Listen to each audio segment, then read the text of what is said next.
Paul with your weekly update for July 27th. Healthcare continues to dominate the agenda on Capitol Hill as House leadership and the administration tries to ram through their big government healthcare plan. Fortunately, they have been unsuccessful so far, as there are many horrifying provisions tucked into this massive piece of legislation. One major issue is the state of funding of elective abortions. The administration has already removed many longstanding restrictions on abortion and is unwilling to provide straight answers to questions regarding the public funding of abortion in their plan.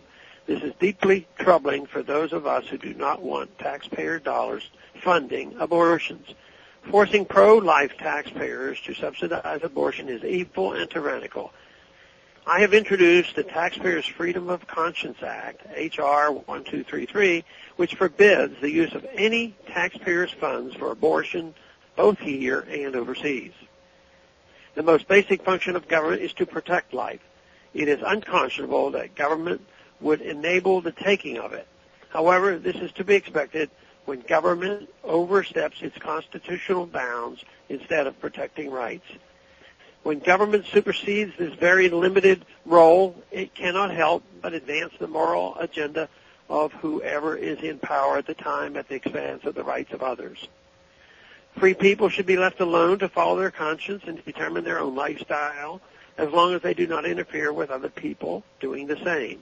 If morality is dictated by government, morality will change with every election. Even if you agree with the morality of the current politicians and think their ideas should be advanced, someday different people will inherit that power and use it for their own agendas. The wisdom of the Constitution is that it keeps government out of these issues altogether. Many say we must reform health care and treat it as a right because that is the moral thing to do. Poor people should not go without health care in a just society. But too many forget the immorality of stealing from others in order to make this so.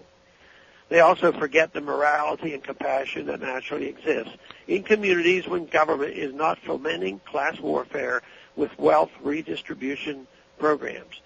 Many doctors willingly volunteer, accept barter or reduce payments from patients who can't pay or are given away their services for free. Many charities help the poor with food, housing, and health care. These charities are much more responsive and accountable for helping people in need than government ever could be. This is the moral way that private individuals voluntarily deal with access to health care, but government intervention threatens to pull the rug out from this sort of voluntarism and replace it with mandates, taxes, red tape, wealth redistribution, and force.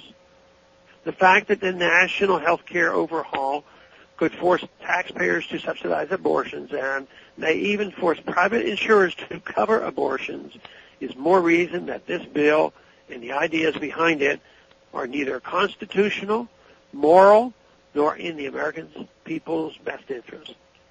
Thanks for calling this update. A new update is placed on this number, 888-322-1414, every Monday morning. The written text of which can be found on my website, www.house.gov/Paul, under the heading Texas Straight Talk. Thanks for calling.